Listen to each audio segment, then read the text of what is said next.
Awula Serwah is with the Eco-Conscious Citizens Awula. So last week when I spoke to you, you demanded action. You said that we weren't angry enough. Did you get that anger today? Well, I think that we are getting there. A good question was asked. It has taken us just too long. But we always say better late than never. So I have a sense of us gradually realizing that if we don't take action yesterday, we are all doomed. I keep on sounding like a sports record when I say we face an existential threat. So it's good that we've come to this stage where we are asking for immediate action. And I'm very happy with organized labor statements and other statements that if we don't act now, a general strike or hitting the street, because this is an emergency situation. We can't wait any longer. We'll spend some time with Suleiman. So I will ask about two issues, put together. First is the fact that God bless us with this resource. The resource can be exploited for our good. Already the country is going through serious economic crisis. Revenue from gold is huge, and it can even be better if you are able to regulate this sector very well. The other side is the jobs that it offers thousands of people, and the fear that if there is a temporary ban, those people will go homeless. The implications of that on the national security cannot be, quantified, if you like. So how do we stay put, knowing very well these are the other dangers that we are likely to face if we should go the way that is being demanded?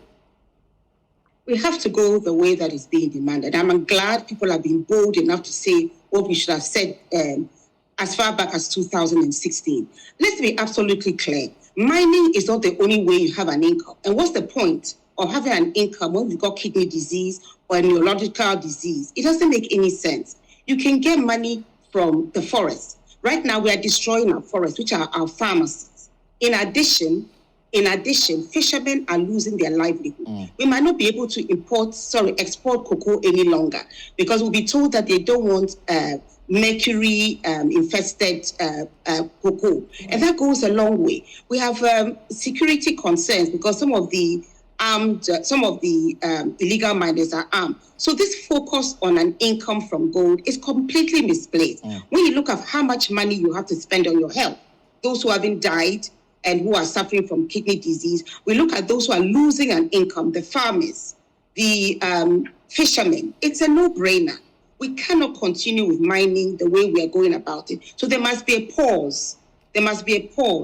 Because we are incapable of monitoring as we should. When I hear ban, if I can finish, when I hear ban on Galamsey, you don't ban an illegal activity. It's a criminal activity.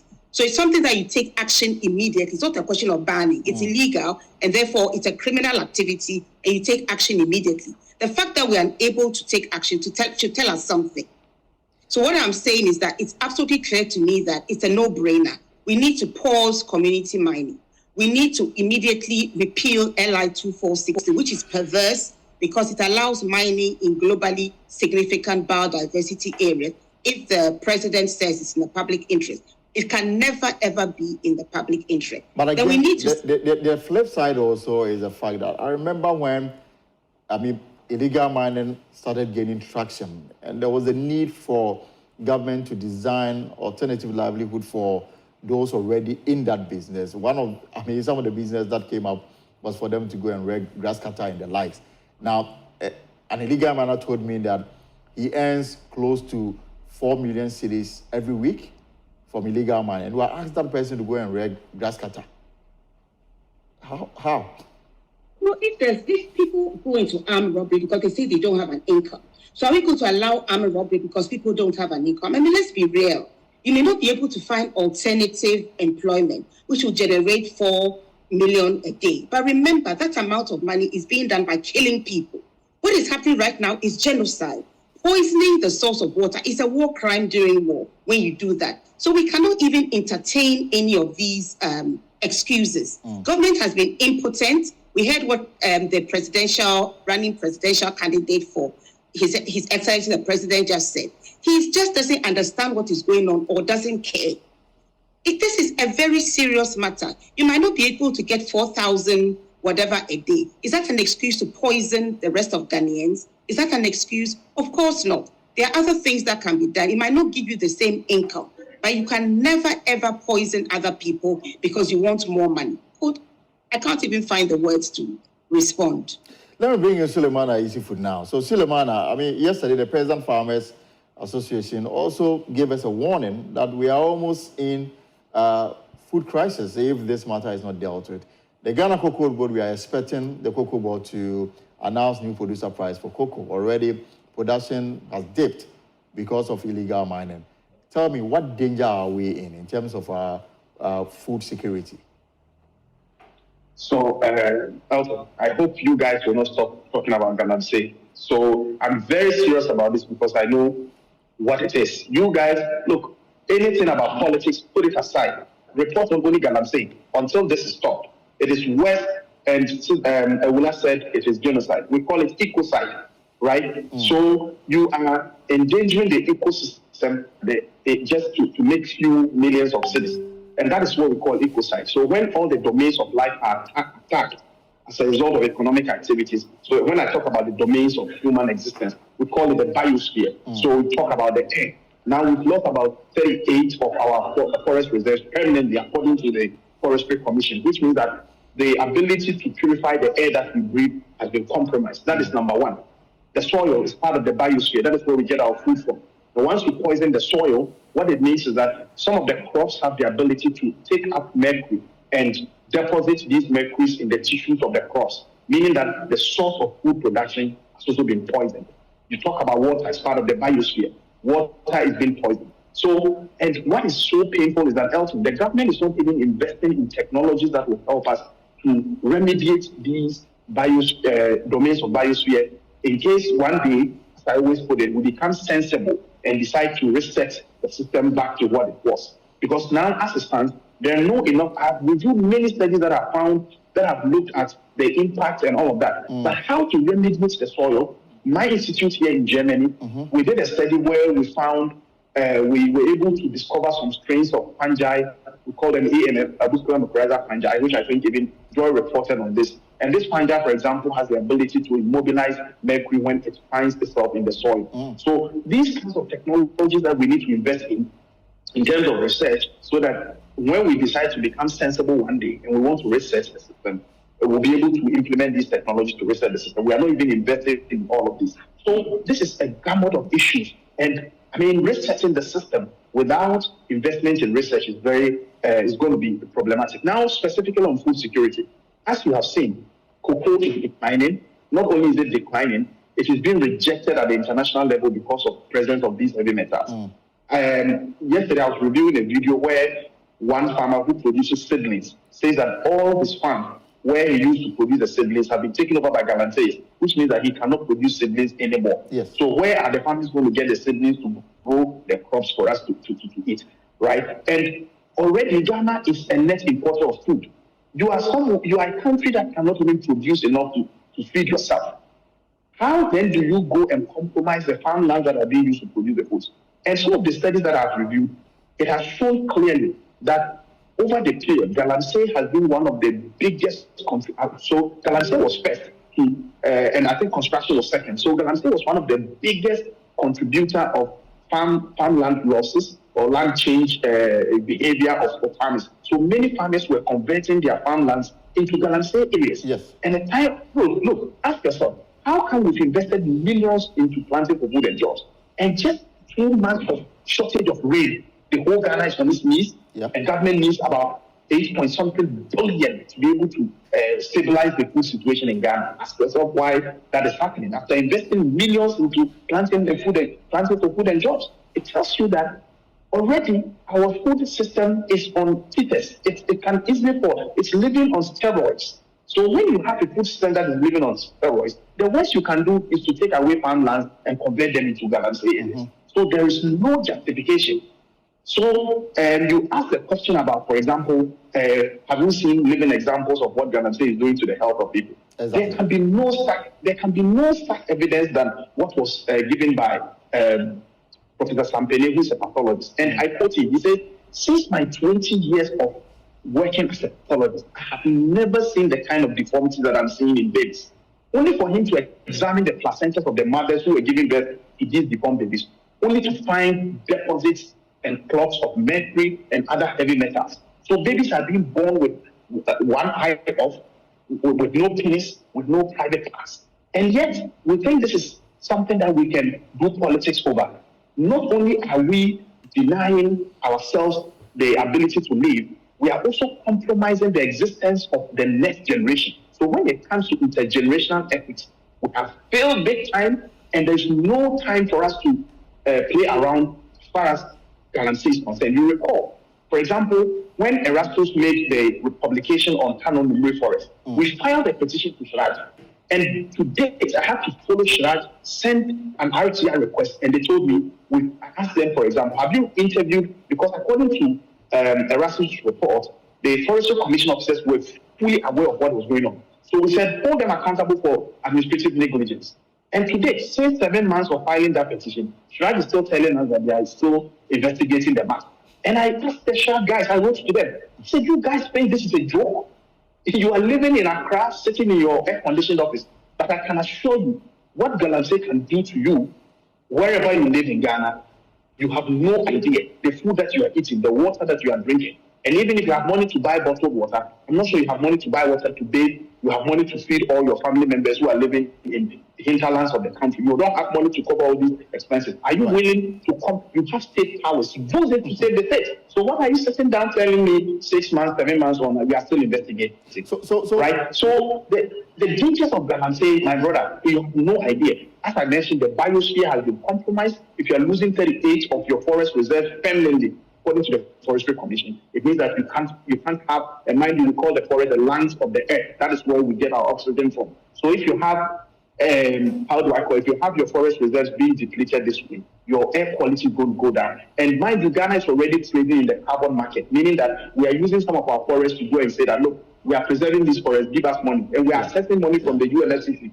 If government doesn't take it, some of us will take up the matter, write to the United Nations and say, don't give Ghanaians money on the basis of credit, carbon credit, because they are destroying the forest that they have used as collateral to get money from the international community. So there are many avenues that we can get money to solve the problems, everyday problems, without necessarily destroying the water bodies, destroying the soil. And I have seen studies, for example, that have found deposits in food crops, and we are currently mapping, as I mentioned, out of about 10 of the top leading producers of corn, most of them are Galamsey endemic areas. And when you do per capita ratio, if you do per capita ratio, you see that the probability of them contributing poisoned food crops to the market, the food basket of Ghana, is very high. Some of them are contributing like 1.8 kilograms per capita, meaning that if you are eating food from these areas, you don't know about 1.8 kilograms of corn per capita. I just want to take a quick word from as we look for a way out of this. Clearly, I don't think you can, from what is happening and for what you've witnessed, you are able to differentiate between a licensed small-scale miner and an illegal miner. Hello. Yes, I will. What we would say is that immediately we should declare a state of emergency. We're not in the Wild West. We can see people openly mining on the water bodies.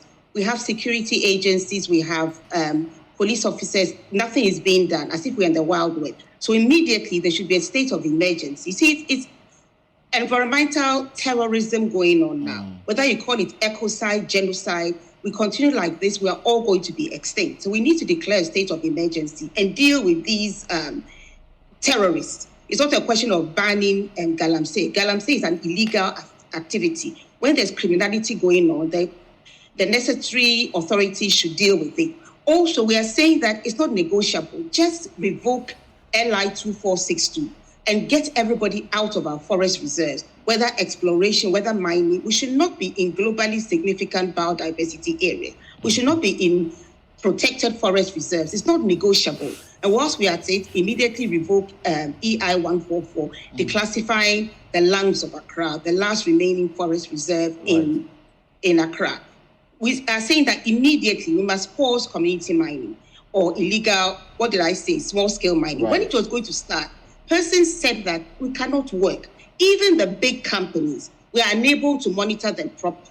Then you have so many illegal small-scale mining. We can't monitor. Our problem is not the laws. It's not having the geologists or whatever there. It's a question of compliance and enforcement. We are allergic to enforcement. And so until we are able to do that, we cannot have small-scale mining because we are unable to monitor and enforce. And we are also saying that all those mentioned in Prof. Stafford Boateng's report should be properly investigated. Courts should be set up to investigate, prosecute, so that we know that it's not only people low down the chain who we want to deal with, everybody. And I have to end by saying that when we look at the press conferences that went on today, we heard what organized labor said. They've finally realized that it's more important to have a safe environment than to look after your pensions. What are you going to do with your pensions when we are all being poisoned? So they've taken a very good step in the right direction. Then you hear the vice presidential candidate talking about releasing excavators. He should immediately be sacked because obviously he doesn't emphasize with Ghanaians. He doesn't realize that we are being poisoned. All the work that Erastus Atari Donko has done, putting his life at risk, he and other journalists, he has no respect for it. He's only thinking about votes. And I think it's an indictment on all those standing for office that they don't seem to take the welfare of Ghanaians seriously. They don't mind presiding over a poisoned country. All they want are votes, which is unacceptable. So every single person vying for political office should sign up to these, setting up a state of emergency, revoking LI 2462, and pausing community mining, getting everybody also out of our forest reserves. All right, thank you very much. Suleiman, you have the final words. Yes, so Elton, yes, and I want to repeat this. Please, you guys should not stop reporting on Galamsey. Stop reporting on the politicians, where they are going to, what they said, where report on only Galamsey, because that is the only way to force the politicians or to whip them in line. You notice that the politicians are not going to solve this problem. And if you look at this government, if you take, if you do stock taking of what this government is posture towards Galamsey, you will see that it has contributed to the situation, the alarming situation that we are in now. See how they treated Charles Bisiu's case when he was caught on by a Tiger Eye, receiving monies to allow mining to go on at illegal places. See what they did with Ashakwan. The then senior minister told us there was no utility in prosecuting her, and therefore, if we do that, we're not going to get loans from China. So the best thing to do is to fly her out of the country. She got the temerity to come back because she knows that our laws in Ghana don't bite. Look at when look at when Chamawunjimi went into Panolumri Forest.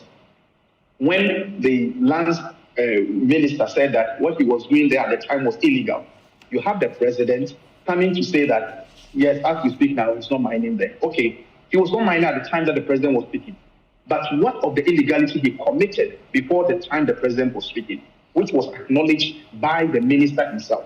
So the government's attitude towards Galamsey has shown that there's no way the government, and I'm not talking about only MP, because under NDC, the Minister for Lands and Natural Resources, Minister Husseini, said, we've lost the fight against Galamsey. He gave up, he threw his hands in the air. So there's no way the politicians are going to stop them. Unless Ghanaians realize that the matter at hand, and most of these politicians, Ghanaians, I'm telling you, most of them, their children are not in Ghana. So they have virtually nothing to lose. All they need to do is to poison the water bodies, poison the soil, make enough money, and when push comes to shove, they just leave the country for you.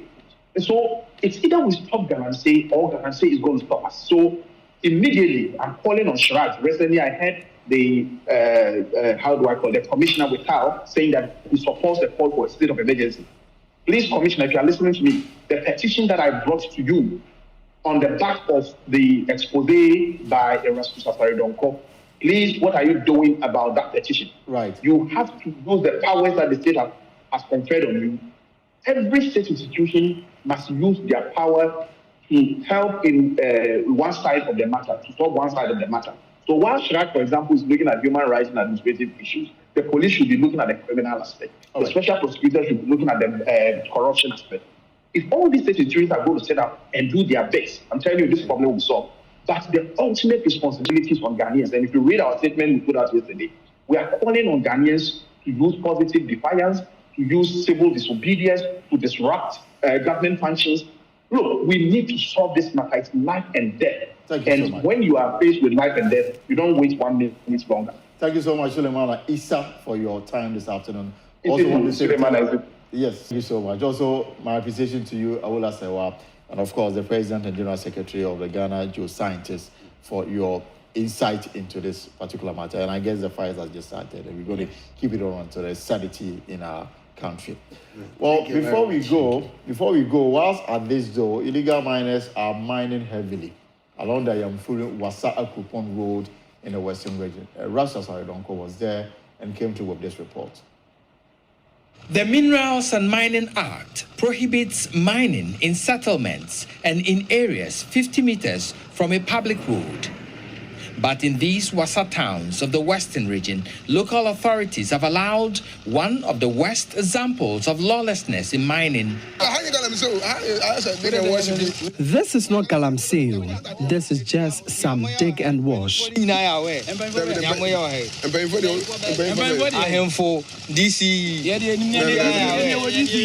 don't have any links with the DCs. There are many types of Galamsey. We have ones that require the involvement of a DC. But with this, even if you call the DC, he will say, leave them. They are just looking for chop money. Tasked the regional security councils across the country to strictly enforce mining laws. This comes in the wake of multiple demands and suggestions by various groups for urgent action to be taken. The nation's own water company has urged all citizens to speak up against illegal mining. We have a comprehensive coverage of this developing story, plus the government's response. Let's start from the Labour front. Organised Labour has handed government up till September 30 to deal with illegal mining or risk a nationwide strike. The workers want a total ban on all mining activities in the country. Organised Labour is sounding the alarm over the destructive impact of illegal mining, known as Galamsey, on the nation's water bodies. At a news conference in Accra, Secretary General of the Trade Union Congress, Joshua Ansah, highlighted the concerns of the Ghana Water Company has severely damaged water treatment plants across the country. He urged the government to swift action. An order to halt to all forms of mining, that legal or illegal, in forest reserves and around water bodies. The deployment of the police and the military with full orders, and I want to repeat, with full orders, to remove, destroy all mining equipment and other earth-moving equipment around river bodies and in the forest reserves. Establish a special court to persecute the perpetrators of this horrible, heinous crime. Organised Labour will urgently embark on a series of demonstrations and a nationwide strike if government fails to address the concerns raised by end of the month, September 2024. Additionally, Executive Secretary of CLOCSAC and Chairman of the Forum, Isaac Bampuado, condemned the involvement of political appointees and politicians in illegal mining activities. This one, we are serious. You cross us, we will roll over you, we will crush you. This Galamsey Minas has not got any political color. It's ourselves, we the people, we are going to suffer. Deputy Secretary General of the Ghana Federation of Labour, Ken Kumsin, also added his voice, calling for an immediate halt to Galamsey. President sworn an oath to protect our lives and protect all of us. Today, the call is that, President, you must live up to your constitutional obligation, a state of emergency, because this is an emergency. Other unions, NAT, GAU, and Local Government Workers Union, expressed grave concern about the impact of Galamsey. We are destroying their head. We are destroying this one. Now look at the other aspect of it. After destroying this one, then we ask the children when they come to school, say we give them one nutritious meal. Wheat meal can restore something that mercury has damaged. We are giving His Excellency, the President of the Republic of Ghana, up to the ending of this month. And believe you me, we are now between life and death. We refuse to die. We refuse to die. And whatever we can do for us and for the children yet unborn, every year, the number that I've given you, 80,000 of them, we are not only fighting for ourselves, we are fighting for our children. But the fight is not just an economic fight, but it's also a social fight to save ourselves for today, and then save the crops that we grow for export, save the crops that we grow for consumption. About MPP, it's not about the NDC, it's not about whoever comes to power. Yes, of course, you nominated me to be the MC, the DC, or take charge of a particular committee. Let me do my duty. I don't need that kind of political interference. Let's allow them to do their work. The Media Coalition Against Galamsey is also making a similar demand, serving notice of demonstrations should government fail to deal with the menace. Judith Brown reports. With each passing day, the devastation worsens. Lands degraded, forests razed, rivers polluted, aquatic life exterminated, miners exploited, and lives lost. The Media Coalition Against Illegal Mining is sounding the alarm, incensed by the government's inaction as the cancer spreads. The president must declare a state of emergency over our water bodies and get the military to clear everyone found on the water bodies.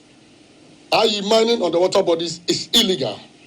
All planned and active mining concessions overlapping with river buffers should be abrogated, and all mining activities within 100 meters buffer of all rivers and streams should be halted immediately by the president.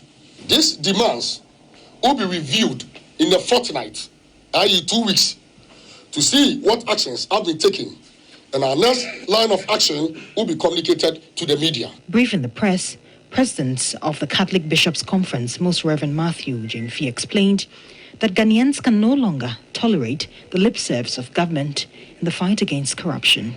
We urge the government to prioritize the reclamation of destroyed lands and restoration of polluted water bodies. This process must involve the local communities led by our chiefs and be transparent to ensure the recovery of the environment. We recommend strongly a temporary moratorium on licensed community mining activities now. Convener of the group, Kenneth Achibe, says the group will embark on a series of demonstrations and strikes if government does not act with urgency. If we don't act now, we'll start licking clay as water. So I think the president ought to hear it. That now we are resolute in our ask. So definitely there are going to be some demonstrations that are going to happen. There's a strike that is going to happen. As the coalition cries foul, one question echoes. Will Ghana's leaders heed to the warning, or will the lure of gold sacrifice a nation's future? Judith Brown, TV3 News.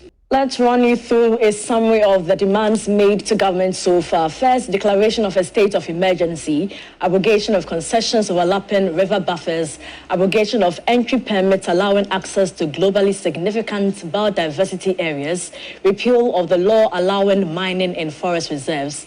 Presidential candidates should publicly declare their total support for this crisis response. And we also have a response from government as well through the Ministry of Lands and Natural Resources. It says that government regional security councils mandated to intensify enforcement actions, and Minerals Commission should ramp up establishment of community mining schemes. So that's the response from government. Let's speak to Awula Serwah. She's co-founder and coordinator of environmental NGO Eco-Conscious Citizens Ghana. Awula, thank you so much for your time. Clearly, none of the demands, such as declaring a state of emergency, have been made so far and have not been accepted by government. How does this make you feel? Well, it's disappointing. It's extremely disappointing. You've had so many voices. You've had the clergy, you've had civil society, you've had so many organizations, you've had the trade unions, you've had UTAG, name it, coming together to tell you only one thing. Put the interest of Ghanaians first, for once. Not party, because our party now is Ghana. Let's all come together and see what is best for Ghana. We know what is happening now. People are openly mining on river bodies. Why isn't there any arrest taking place? That is why we are saying declare a state of emergency. In addition, for heaven's sake, pause all small-scale mining. and also get everybody out of our forest reserves, whether or not they have licenses.